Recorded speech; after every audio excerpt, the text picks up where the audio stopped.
Uy, kamusta na kayo? Mia Martinez po. Makakasama niyo tuwing linggo ng gabi simula Mayo 5. Samahan po ninyo akong tuklasin ang mga natatanging leader ng ating bayan at ang kanila pong mga magagandang nagawa sa ating lipunan. Ngayong gabi, sa premiere episode ng The Best Yan! Tara na sa Noveleta at kilalanin ang kanilang The Best Mayor na si Dino Reyes Chua. Ang ating GBGB Sunday kwentuhan simula na ngayon. Magandang gabi po sa inyong lahat. Special po ang ating kakapanay namin ngayong gabi. At syempre, kasama po natin ngayong gabi ang the best mayor ng bayan ng Noveleta. Kasama po natin ngayong gabi, Mayor Dino Reyes Chua. Good evening, Mia, and good evening sa lahat ng nanonood sa Euro TV. The best yan. Yes. Actually, ikaw ang the best eh. Oo. Talaga, Mayor, maraming salamat po sa inyo. Mayor, maraming salamat sa Yes, pagpapaunlak nyo. I'm glad na ito pala ang ating first episode no, Yes. ng iyong show, ng new show mo, The Best Yan. Siyempre, excited po tayong ipakilala ang mga katangi-tanging mayor ng bayan dito po sa ating bansa at isa nga po kayo sa aming pong makakapiling. Yes, welcome to Noveleta. Maraming salamat po. Mayor, alam ko pong maraming magagandang nangyari sa bayan ng Noveleta. Kamusta po ang bayan ng Noveleta? Kamusta po ang mga kababayan natin sa Noveleta? Actually, marami din tayong pagsubok na pinagdaanan, no? Alam naman nating lahat na ang buong bansa ay umarap sa isang matinding krisis kagaya ng pandemic, no? Lahat naman tayo naapektuhan 'yan. At ang bayan ng Noveleta po ay natamaan ng isang matinding bagyo noong 2022 ay binaha kami ng matindi, no? Nagkaroon ng flash flood at napakaraming mga kababayan po natin ang naapektuhan talaga, nawalan ng bahay, nasira mga bubong. Pero sa awa ng Diyos at sa pagtutulungan ay nakabangon naman ulit ang bayan ng Noveleta. At ito nga tayo, back to normal na at maluwag na po ang lahat at ang pandemya ay tapos na. At yung mga kababayan natin na dati nasalanta ng bagyo ay muling nakabalik sa kanilang mga tahanan. At ngayon nga po ay yan ang inaatupag natin na sana ay matuloy yung mga flood control projects para hindi na maulit yung matinding pagbaha dito sa bayan ng Noveleta. Napakagaling, Mayor. Talaga pong nakita namin kung paano kayo bumangon mula po sa pandemya. At nakatutuwa po na ito po ay unti-unting nakikita natin at nararamdaman po ng inyong mga kababayan dito sa Noveleta.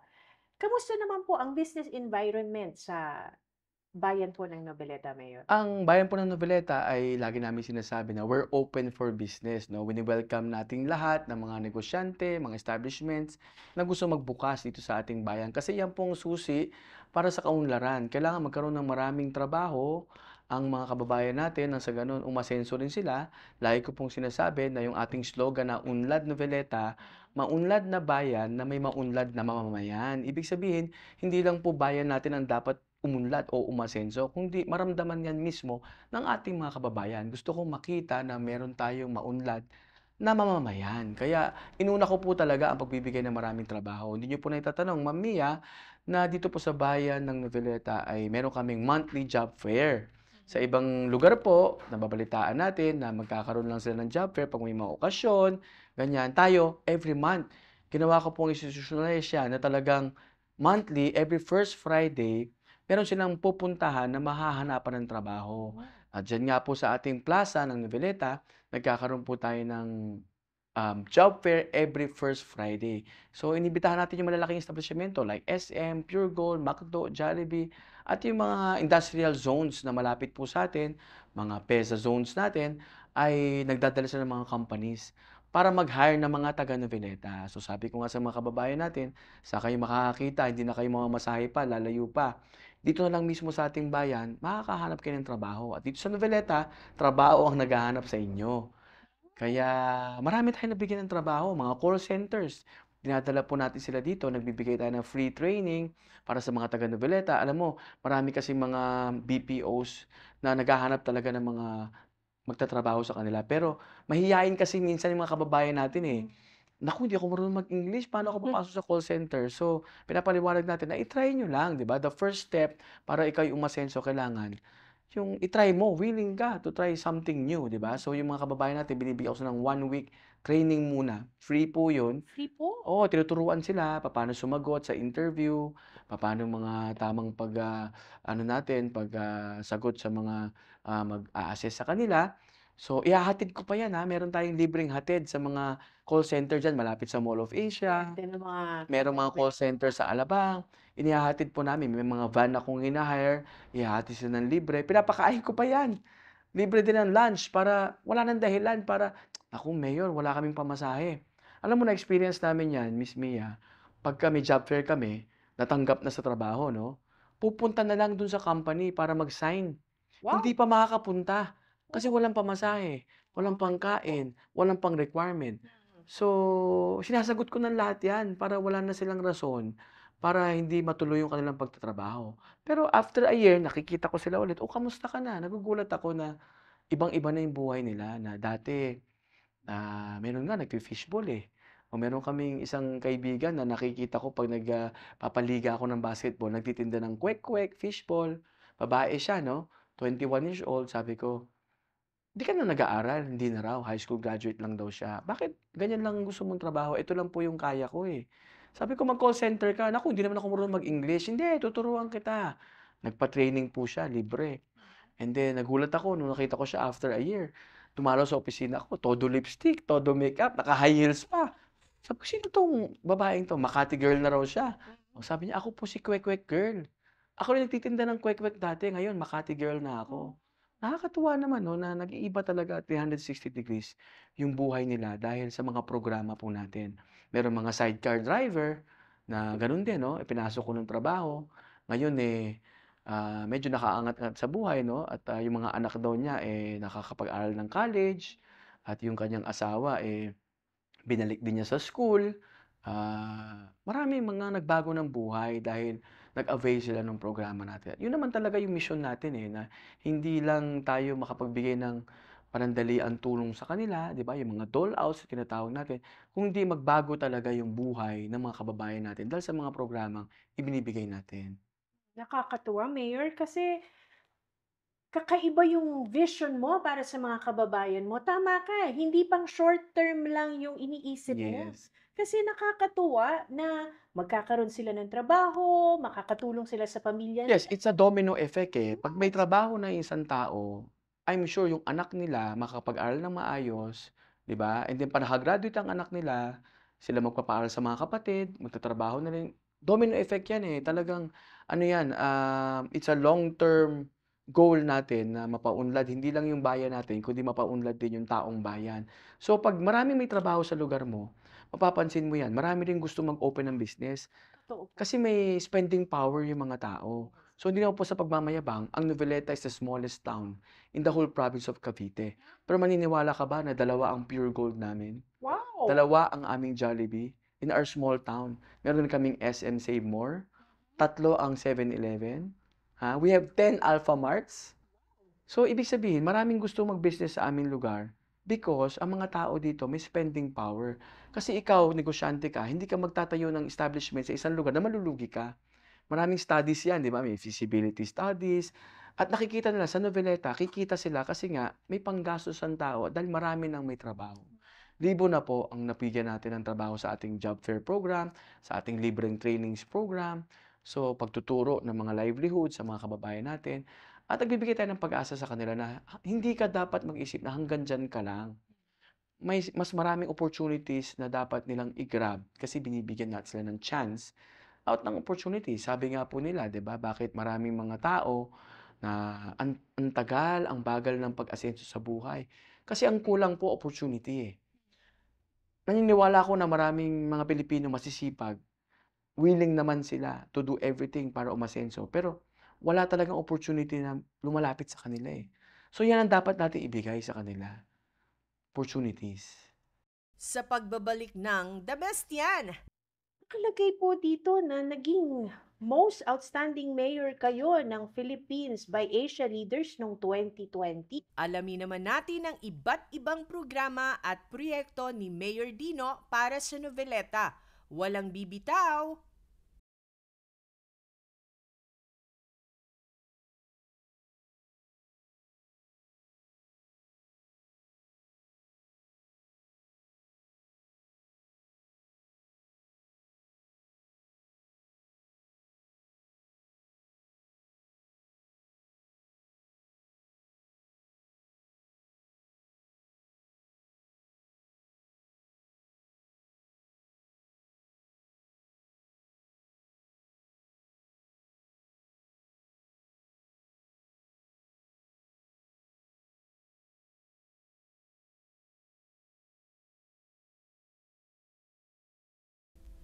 Nagbabalik ang The Best Yan.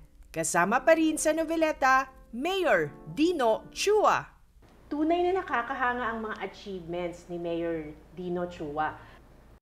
Nakalagay po dito na naging most outstanding mayor kayo ng Philippines by Asia Leaders noong 2020. 10 outstanding young men of the Philippines din po kayo, Mayor. Yes, kasi yan yung panahon ng pandemic at nakita po nila, isa po tayo sa mga mayors na napansin nila na we're doing good daw and we're doing great sa pag-handle ng crisis. Kaya isa po tayo sa na-awardan ng Asia Leaders Award for our efforts, no? Kasi kung matatandaan niyo po, at that time, nauso yung sweldo challenge. Ako po yung napagsimula na nag-waive nung 1 year salary ko, isinoli ko sa Kaban ng Bayan para mapambili ng mga bigas, pambili ng mga relief goods para ipamahagi sa mga kababayan natin. Kasi at that time, talagang dati alam anong mangyayari, no? Ni-lockdown tayo for a month and then na-extend ng 2 months, 3 months, hanggang 6 months, no?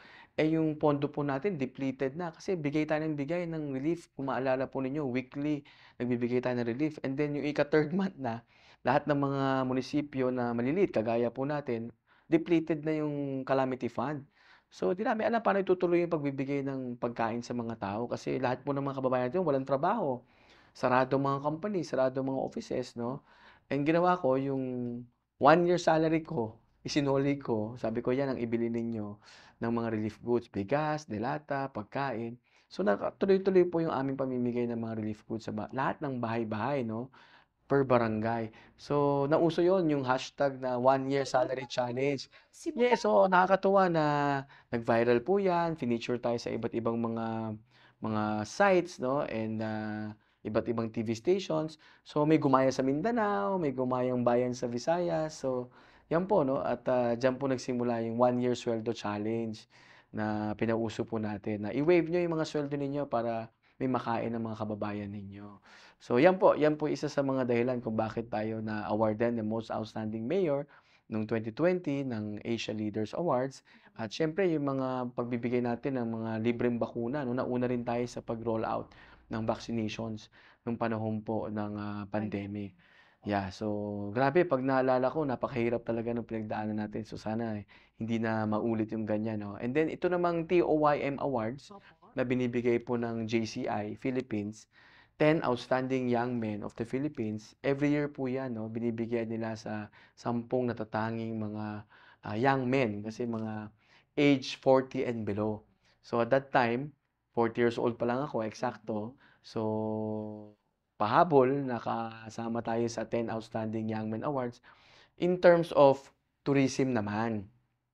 Kasi since sa Skyjet nga, eh, kaya nga matagal na tayong magkakilala, no? Opo. Dahil sa Skyjet Airlines. So, yun naman po yung binigyan nilang parangal sa atin, yung establish natin ng Skyjet Airlines by discovering the undiscovered and exploring the unexplored islands in the Philippines. Kung paano natin binigyan ng livelihood at kabuhayan din yung mga taga Batanes.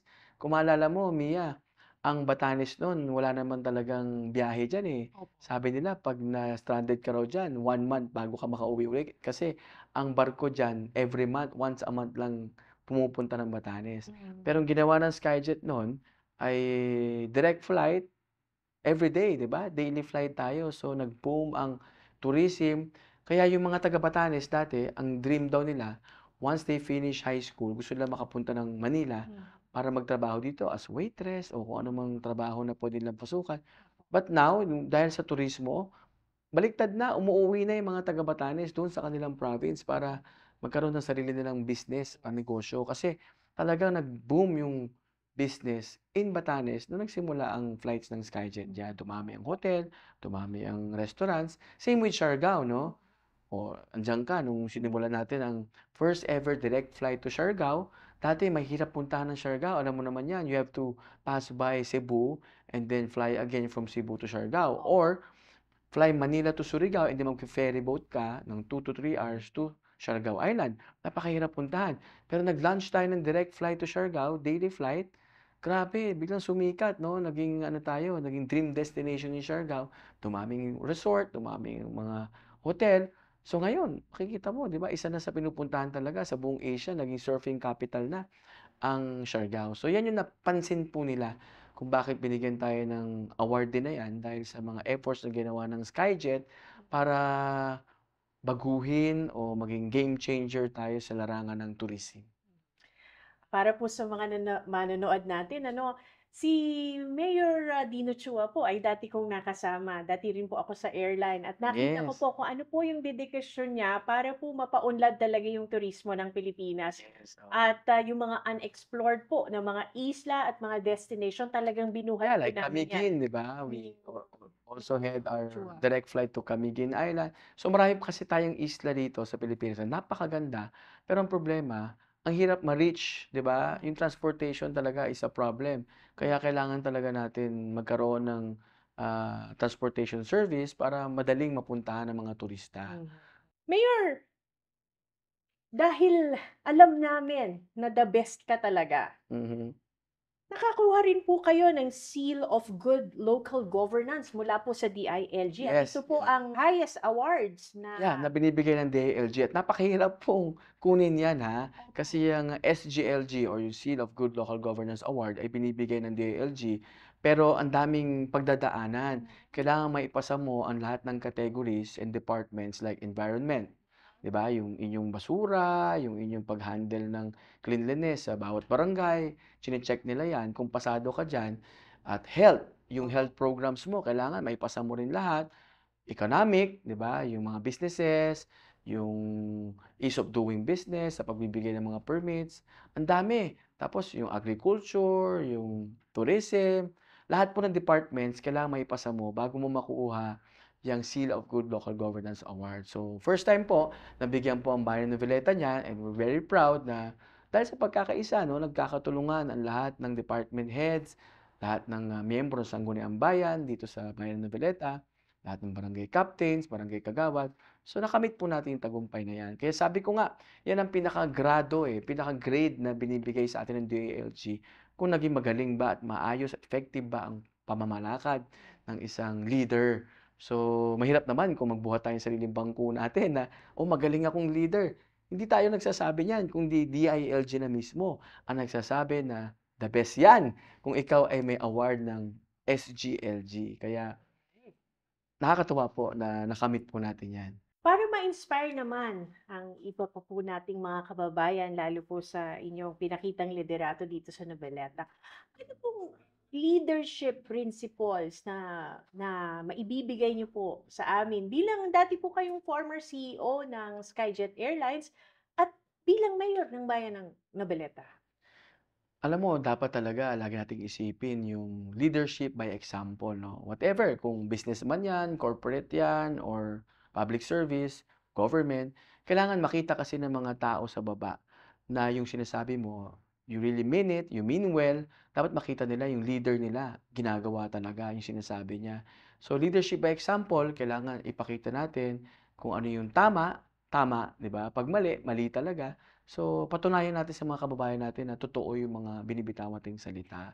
At siyempre bilang public servant, ang lagi nating iniisip din yung kapakanan ng mas nakakarami. Kasi alam mo sa panahon ngayon, hindi naman lahat ng desisyon mo matutuwa lahat, eh. 'Di ba sabi nga, you cannot please everybody. But still, kailangan yung majority pa rin na mo ang makikinabang, mas marami pa rin ang mas masaya, matutuwa sa iyong desisyon, eh, okey ka na dun. So, lagi mong titimbangin kung saan mas marami kang matutulungan, saan mas marami kang maapektuhan na mga kababayan natin, mapapabuti ang buhay nila. So, yun ang gawin mong tama.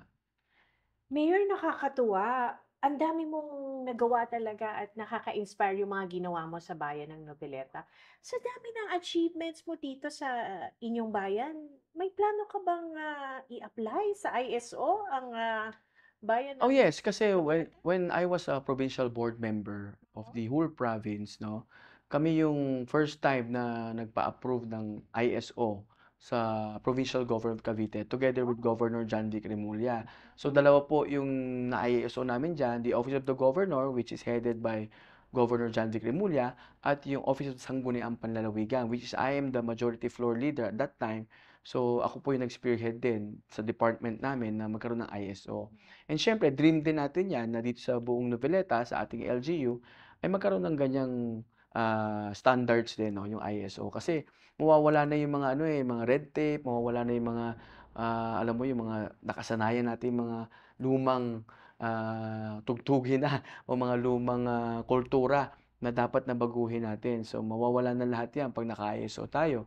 So we're hoping na next year ay grumaduate tayo sa isang first class municipality ang bayan ng Veleta. Kasi ngayon, ang ating income and ating, IRA ay nalagpasan na natin yung category na pwede tayo mag-apply na as first class municipality.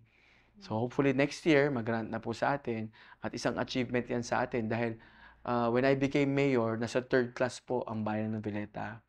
At ang income namin noon talagang mababang-mababa pa. Ngayon nag-times 3 or times 4 na ang income po na pumasok sa buong bayan at hopefully nga next year ay maging first class municipality na ang bayan ng Noveleta. Ang galing. Kanina, Mayor, may nabanggit ka at gusto ko ring marinig kung anong masasabi mo do'n. Mayor, 'di ba sabi mo, you cannot please everybody. Mhm, mhm. How do you deal with that? Yung inclusive leadership na tinatawag natin, Yes. how do you manage that? Kasi sabi nila 'di ba yung, ah, new politics ngayon hindi na uso yung mga bengador. Nung araw kasi yung mga lumang pulitiko ganyan, 'pag kalaban ka, "Wag mo pansinin 'yan, 'wag bigyan ng tulong 'yan kasi kalaban 'yan."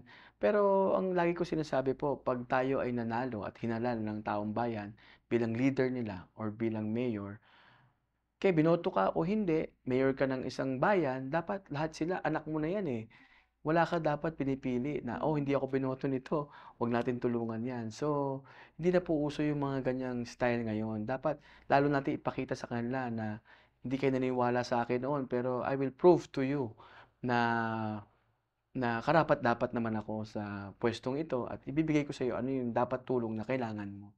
So, ganyan lang po yung pag-take natin sa mga naysayers. Very touching. Lahat mahal ni Mayor Dino. Yes, Talagang yes. para sa'yo, anak mo lahat ng taga Oo, 'di ba, Noveleta. naiintindihan natin. Laging may rason, kung bakit sila umaayaw, bakit negative sila sa'yo.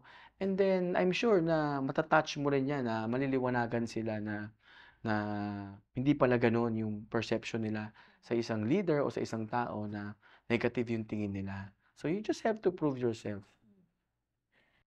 Mayor, let's talk about health and education. Kamusta po Mhm. ang mga taga Noveleta?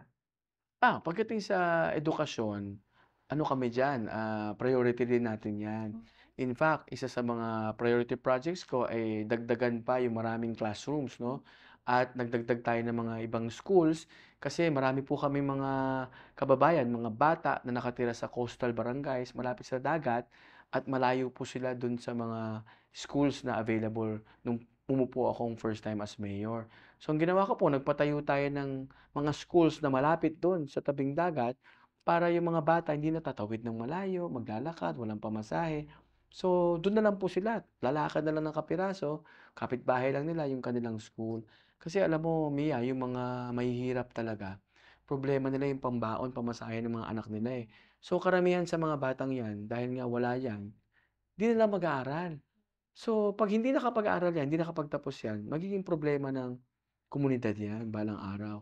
So, dapat ngayon pa lang concern na natin 'yun, dapat siguraduhin natin na lahat ng kabataan dito ay makapag-aral.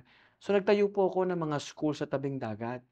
Kasi yung mga taong 'yan, 'pag hindi mo inilapit sa kanila yung school, maraming rason, para hindi nila ipasok yung mga bata. So ngayon nakakatuwa na nag-aaral na po at zero OSY kami sa mga lugar na 'yan. Lahat ng mga bata nag-aaral sila. Binibigyan ko pa ng ano, binibigyan ko pa ng libreng bag 'yan, Wow! libreng notebook, pati sapatos. Binibigyan ko uniform. Libre din, para lang wala ng rason. Kasi minsan sabihin mo, "Ayan na, may school na kayong malapit diyan." Mayor wala kaming pambili ng uniforms. Talaga Kailangan mo talagang alalahanin 'yan, kasi siyempre sa simula, pasimula wala sila talagang lahat. Mahirap talaga, 'di ba? So, binibigyan namin libreng uniforms, libreng, sapatos, 'yan nakikita niyo po naka-flash sa screen yung mga pinamigay po nating mga uniform sa mga batang 'yan. Nakakatuwa 'no, na ngayon po ay malalaki na rin sila kasi I've been mayor for 8 years 'no. So, 8 years after may mga grumaduate na ng grade 6 na nakita natin yung pagbabago sa buhay nila dahil nakapag-aral sila. yung ating pong health, programs sa bayan po ng Noveleta. Yes, meron tayong pinatayong, ang tawag namin Noveleta Medcare Center kung saan ay nagsisilbing emergency hospital po natin, lying-in and maternity hospital na rin po natin. May libreng paanakan po tayo diyan. 'Pag nanganak po sila diyan libre, libre din yung newborn screening, may libre din mga vaccinations para sa mga bata at, 'pag, marami tayong mga programs kagaya sa mga kababaihan, nagbibigay tayo ng mga cervical cancer screening. May libreng mga ano tayo, mga, yung ating health ano, birth control na binibigay sa kanila, libre din po 'yan. At, mga matatanda, mga senior citizens natin, meron din silang regular na libreng X-ray, may mga free medicines, yung pang-maintenance nila for cholesterol, high blood, and diabetes. So, marami po tayong programa na binibigay kasi napakaimportante talaga sa tao yung health nila. So, hindi dapat hindrance yung kahirapan dahil wala silang pambili ng gamot, mapapabayaan nila yung kanilang kalusugan. So, itong ating Noveleta Medcare Center kung saan nakikita niyo po sa screen natin, yan po ay pinagawa po natin yan nung pandemic mismo para magkaroon ng isolation facility, isolation area, and naging COVID hospital po natin yan. Kasi kung matatandaan niyo po, nung COVID days, 'pag ikaw na-ospital, kalahating milyon agad ang bill mo, Totoo. 'di ba? So, ginawa ko po, nagpatayo tayo ng sarili natin, yung NovMed na tinatawag, andiyan po sa inyong mga screen, napapanood niyo po. Yan pong naging ating COVID hospital kung saan libre po lahat, walang bayad sa ating mga kababayan. Ngayon nga po wala ng pandemic, so kinonvert na namin siya into a maternity center and lying-in, hospital, tapos may emergency rin po diyan. 'Pag mga small operations, puwede po gawin diyan. Yun nga yung mga services po natin. And soon, maybe for the next 3 months po, makakapagtayo tayo diyan ng dialysis center. Wow! Kung saan po magbibigay tayo ng free dialysis, treatment sa mga kababayan po natin. Kasi marami rin mga dina-dialysis tayong kababayan. Kawawa din po at lumalayo pa. Bumabiyahe pa sila sa mga ibang bayan para maghanap ng dialysis center. So, meron tayong ilalagay diyan na, 12 dialysis machine. So, special lang 'yan para sa mga taga Noveleta at libre po bibigyan natin sa kanila. Napakapalad talaga ng mga taga Mhm, Noveleta. Mayor, isa sa mga naiisip ko rin 'no, ang inyo pong lugar ay malapit sa coastal area. mhm, hmm.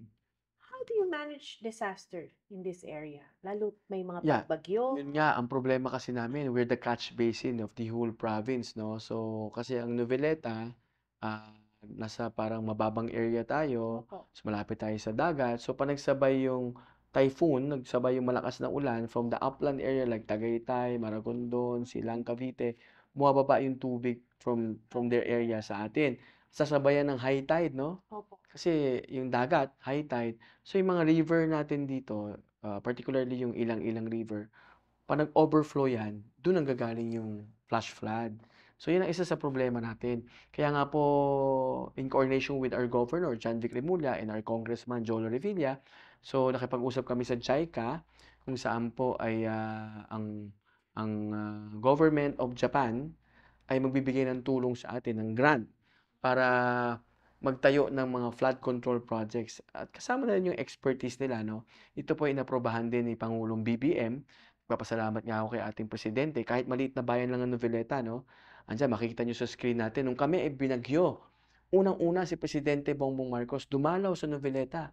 Kung isipin mo, Mia, maliit lang ang Noveleta pero dinalaw ni Presidente, mismo nagpunta siya dito at nagbigay ng tulong sa ating mga kababayan at mismo siya ang nagsabi na ibibigay niya yung pondong kailangan natin para sa flood control. At hopefully, itong taon na ito ay mai-implement na po natin yung first phase, gagawin na yung mga flood control projects para maiwasan na po yung mga problema natin sa pagbaha. Napakagaling po ng mga programa nga mapapadala po sa mga taga Noveleta kasi isa po talaga yan sa problema ninyo dito at ito Mhm. pong pagpasok ng flood control projects ay malaking tulong po para sa mga Yes, at kababayan. gumagawa po kami ngayon ng isang malaking housing project na mismo dito rin sa Noveleta para yung mga nakatira sa tabing ilog. Kasi sa problema natin diyan, paano natin aayusin ang mga ilog o yung mga floodway natin kung may mga kabahayan. So, nakipag-usap ako sa NHA 'no, at sa DPWH para gumawa ng housing project o yung ginagawang ongoing ngayon na housing project po natin, 1,200 houses po 'yan, kung saan ibibigay din natin ng libre sa mga kababayan natin. At kung mababalitaan niyo po sa ibang lugar 'no, 'pag sinabing housing project, dadalhin ka sa malayo, eh. Ito po ang tawag dito yung, in-city housing relocation. Ibig sabihin dito rin mismo, kabilang barangay lang. Kasi kunyari dito yung mga tao po sa'tin mangingisda sila, fisher folk sila, ilalagay mo sila sa malayong lugar sa bundok. Paano yung kabuhayan nila? Tama. 'Di ba? Hindi naman sila marunong magtanim kasi mangingisda sila or baliktad naman 'no, yung mga nasa bukid dadalhin mo sa tabing dagat, hindi marunong mangisda 'yan. So, maiiba po yung kanilang livelihood. So, dito po ang plano natin ililipat sila dito rin mismo sa Noveleta at ongoing na nga po 'yan, ginagawa yung ating housing project at 'yan ay pamimigay nating libre sa ating mga kababayan. Nakakatuwa ang direksyon ng leadership nyo, Mayor Dino, kasi naiisip mo yung bawat aspeto ng Yeah, yung mga inyong mga pangangailangan kababayan, talaga, mga oo. kailangan nila. Talagang match mo dun sa ano yung need ng Yes, taong health, bayan. education, 'yan. Siyempre housing, tapos yung problema namin sa baha 'no. At siyempre pagpapaunlad natin kaya nga natutuwa tayo kung maging first class municipality na tayo, puwede nating ipagmalaki sa mga kababayan na talagang napaunlad natin ang ating bayan. At yung pag-declare ng first class municipality, hindi naman tayo-tayo lang 'yan, eh, Opo, Department of Finance ang mag-a-approve po niyan na talagang kayo ay pasok na dun sa category na yon na first class na ang isang bayan. talagang ramdam na ramdam ko na the best to si Mayor Dino Chua. Kanina, na-mention nyo na talagang gusto nyong magbigay ng mga hanap buhay sa mga kung saan lugar na mainam, di ba, na paglagyan ng ating pong mga kababayan. Malapit nang matapos ang chikahan natin with Mayor Dino. Kaya walang aalis, we'll be right back.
Nagbabalik ang The Best Yan.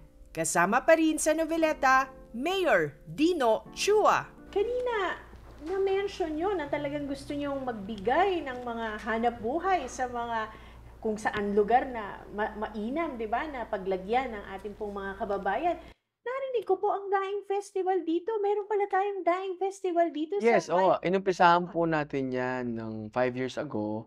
Bakit Daing Festival? Kasi po ang isa sa major livelihood ng mga kababayan natin sa tabing dagat ay ang pagdadaing at pagtutuyo, 'no? Kaya natuwa naman ako dahil, ayan nakikita niyo po diyan, naka-flash sa screen natin. Ganyan po kadami ang daing at tuyo na ginagawa po dito, particularly sa Barangay San Rafael 4 at San Rafael 3 kung saan po ay sila ay nakatira sa tabing dagat. Ayan, napakadami pong mga nagdadaing diyan. So, gumawa po tayo ng isang daing festival para mas makilala nila na sa Noveleta pala ang masarap na daing at tuyo. So, nagtayo po tayo ng isang fish port diyan mismo sa Barangay San Rafael 4 kung saan po dati, no? So, bibili ka pa, yung mga mangingisda po dito, binabagsak nila yan sa kabilang bayan kasi nandun po yung Pandawan or fish port. So, yung mga taga sa atin, pupunta pa doon. Mahal na, bibili sila ng isda para gawing daing at tuyo, may patong na. So, ang ginawa ko po, nagpatayo tayo ng sarili nating fish port. Ayan, nakikita niyo po sa screen, ayan po ang ating bagong fish port. Dito na po nagbabagsak ng mga isda, yung mismo mangingisda na taga rito. So, mas mura na nila nabibili. Tapos, ginagawa nilang daing, ginagawa nilang tuyo. Tapos, dinadala po nila yan sa iba't ibang lugar, sa Manila, sa Divisoria, sa iba't iba, no?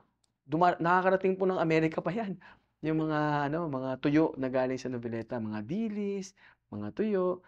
So napakasaya po pagka meron kang isang produkto na pinagmamalaki. In fact, si Pangulong Duterte po ay, inaalmusal niya 'yan, yang daing at tuyo na galing sa Noveleta. So, alam nyo na po kung saan na may malapit sa Maynila na mga fresh na Yes. daing. Dito po yan sa Noveleta. Mayor, alam mo, isa sa mga pinakamagandang project na nakita ko dito, yung pinaganda mo, yung Long Beach. Dito Yes, sa bayan ng Noveleta. ang Noveleta po kasi siguro yung mga mas nakakatanda sa atin, 'no, Opo. kilalang-kilala talaga ang Noveleta pagdating sa beach. Kasi Mm, noong araw, mga 1970s, ito rin yung tinatawag na Boracay of the 70s, kung wow. saan po ay dinadayo po 'to ng mga taga Maynila kasi nga malapit tayo sa Metro Manila.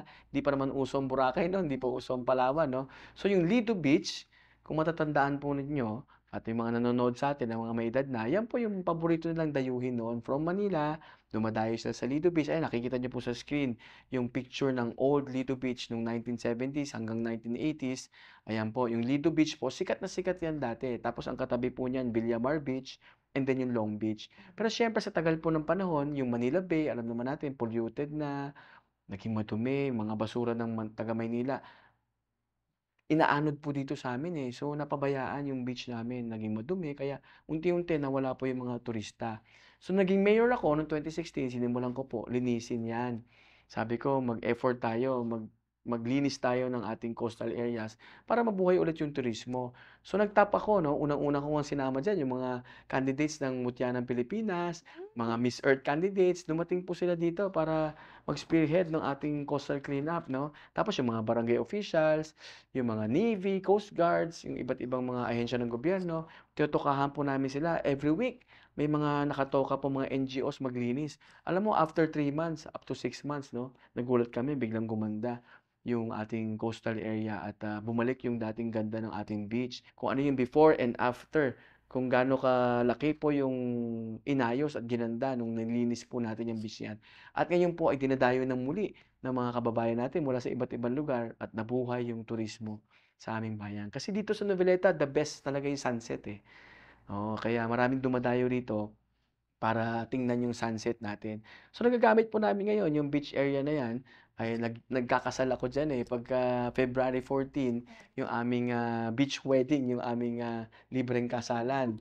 Oo, ang theme namin, libreng beach wedding, libre din ang handaan 'no. Wow. Hindi lang basta kakasal ko sila, libre din ang handaan sa mga ninong nila, sa pamilya po nila. Yan po, yung kasalan na 'yan ay ginawa po natin mismo sa ating rehabilitated Long Beach Resort. Kung saan po ang beach resort na ito ay pag-aari ng LGU ng Noveleta at libre po yan, free entrance. wala pong bayad. Nakakatuwa naman. O may beach wedding pa kayo sa Noveleta. Yes. Mayor, napaka-busy ng schedule nyo. Matanong ko po kayo, kamusta naman ang personal niyong buhay? May oras pa po ba kayo sa inyong mga Oo naman personal na kasi dapat marunong tayong mag-balance, 'di gawain? ba? Dapat yung, buhay po natin, dapat laging balanse 'yan. Number one, siyempre ang lagi kong nilalaan yung oras ko sa aking, bagong prinsesa 'no, si Dana, yung aking baby girl. 'Yan, she's 3 years old, going to 4. So, 'pag may oras ako, may bakanting time, siyempre I made sure na lagi kong kasama yung baby ko kung saan-saan kami nakakarating niyan 'no. 'Yan ang aking travel buddy. So, alam mo naman ang hilig ko, Mia, kaya nga yung Skyjet, kung saan-saan natin talaga ginagamit 'yan, ma-discover yung mga undiscovered island in the Philippines. So, ako talaga, ang gusto ko talaga is buhayin at palakasin ang turismo, hindi lang sa lugar natin, kundi sa buong Pilipinas. Because I believe na ang Pilipinas po, ang tanging pag-asa natin sa pag-asenso ay tourism. Kasi napakaganda talaga ng Pilipinas, 'di ba? So, ang mga business na pinapasok ko pa rin up to now 'no, venture ako sa mga island resorts, hotel, 'di ba? Like dito tayo ngayon sa El Palacio Hotel, which is nandito mismo 'yan sa aking bayan, sa Noveleta, Cavite. And then we're opening another one in kay Labni Bay 'no, at, malapit na 'yan, i-invite kita do'n, Mia. Yung kay Labni Bay Resort, sikat na sikat din po 'yan dati, katabi ng Puerto Azul 'no, sa Ternate, Cavite. But now we're renovating it, inaayos po natin, bubuksan natin siya ulit. Beachfront 'yan, meron tayong mga villas na puwede nilang gamitin, may mga jet ski diyan, may water sports, may mga speedboat na puwedeng pang island hopping. At ito rin yung magiging ano natin, jump off point papuntang Corregidor Island. Kasi alam mo, Mia, maraming di nakakaalam 'no, ang Corregidor Island is part of Cavite. Akala ng iba part of Bataan 'yan, eh, kasi mas malapit sa kanila, but no, it's part of Cavite. In fact, Cavite City 'yan. Under the jurisdiction of Mayor Denver Chua, my younger brother, 'yan ang Corregidor Island. So, napakaganda ng Corregidor kaya yung magazine kanina na pinapakita mo, it's about Corregidor Island, very historical 'yan and may magandang beach din diyan, mahaba yung beach area diyan at, white sand. 'No, tapos maganda rin yung diving sites diyan. Tapos yung mga relics ng mga natira nung World War II makikita nila diyan. So, from kay Labni Bay kasi 30 minutes na lang, by speedboat. So, yan din yung gagawin natin jump off point para yung mga turista ma-showcase naman natin yung pinagmamalaki ng Cavite Province or ng Cavite City, yang Corregidor Island. So, yan. Tapos magbubukas din ulit ako siyempre sa Palawan, ang favorite island natin 'no, at, naniniwala ako na yan talaga is, best island in the world 'no. Of course, El Nido, yan nagtatayo ako ng resort ngayon diyan and Puerto Princesa 'no, and soon again yung Coron, alam mo naman na meron tayong, hotel diyan sa Coron, Palawan at, yung Skyjet of course, we're ano, we're cooking something big. Mamiya. So, magkakaroon tayo ng merging with bigger airline 'no. Siguro hindi ko pa lang ma-disclose ngayon, meron tayong NDA, pero, we're in the process ngayon na makapag-merge tayo sa isang bigger airline so we could fly international na, oo. So, malay niyo, mabalitaan niyo soon, ah, marami pa tayong mga, flights na puwedeng i-launch 'no, international na ang Skyjet with the bigger airline na ating makaka-merge. Truly inspirational po ang mga binabanggit ni Mayor Dino Chua sa atin ngayong gabi. Bilang pagtatapos po ng ating programa, Mayor, kung maiiwan yung mensahe, ano po ang inyong top 3 best practices bilang leader po ng bayan ng Noveleta? Number one, ang talagang tinutukan muna namin yung constituents natin 'no. Like what I've said kanina, what I mentioned earlier, na binigyan natin ng trabaho yung mga kababayan natin, in-empower natin sila. Sila muna yung inuna natin kasi without them, wala, paano mo pa uunlarin yung isang bayan kung ang taong bayan, hindi sila empowered 'no, at, hindi mo sila kaisa dun sa gusto mong goal. So, unahin muna natin yung taong bayan. And number two, siyempre, good governance talaga. Sabi nga nila, good governance is good politics 'no. So, hindi na uso yung benggahan-benggahan, dapat good governance. Ipakita mo sa kanila na mapagkakatiwalaan ka nila, na tama lahat ng desisyon mo, ayaw mo ng korapsyon, ayaw mo ng mga kung ano-ano mga kababalaghan na ginagawa sa kaban ng bayan. Ipakita mo, lead by example 'no. para mapasunod mo yung mga tao sa baba, mga department heads mo, from the council, from the barangay captains. Kailangan makita nila na seryoso ka sa iyong mga adhikain para sa bayan. And third, siyempre, at the end of the day, lahat po ng ginagawa natin ay maiiwan natin legacy, no? So, dapat lagi nating pangalagaan yung ating pangalan, huwag tayo magpapakasira. Kasi once masira yung trust sa'yo ng taong bayan, so wala na eh. So, yan lang yung iyong panghahawakan. So, yung trust and yung legacy na maiiwan mo sa ating mga kababayan. Mayor Dino, ano pong mensahe nyo sa inyo pong mga kababayan sa Noveleta? So sa mga taga Noveleta, unang-una, salamat po sa lahat ng suportang binibigay niyo po sa atin at patuloy na pinapakita ninyo para makamit natin yung ating tagumpay, hindi lang po sa ating bayan, kundi mismo kayo, mamamayan ng mga taga Noveleta. Gusto ko maramdaman ninyo na mismong kayo ay umaasenso, mismong kayo ay umuunlad, dahil sabay-sabay po tayong aangat sa Unlad Noveleta. Yan po ang the best mayor natin sa bayan ng Noveleta. Magandang gabi po sa inyong lahat. Maraming salamat po, Mayor Thank Dino. you. Maraming salamat, Mia. Best seller nyo? Thank you. So, nag-enjoy ba kayo sa ating episode dito sa bayan ng Noveleta? Napaka-inspiring ni Mayor Dino Chua. Ang pamumuno niya ay parang isang paglalakbay. Alam mo kung saan ka nanggaling at alam mo kung saan ka pupunta. Naway maging patuloy na inspirasyon to sa ating mga kababayan. Ito po si Mia Martinez. Magandang gabi sa inyong lahat. Ito po ang The Best Yan.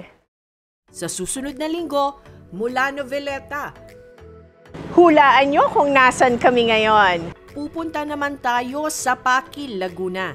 Kilalanin natin ang kanilang visionary Hello, mayor Mamia. Wow! Welcome to Pakil and Happy Mayor Mother's Day. Vince, thank you po. na si Vince Soriano. Silipin ang kanilang amazing na munisipyo at alamin ang kanyang best practices. Abangan next Sunday dito sa Mayor Vince, nakaka-impress dito sa inyo. Pakiramdam ko nasa ibang bansa ako ngayon. Ang The Best Yan!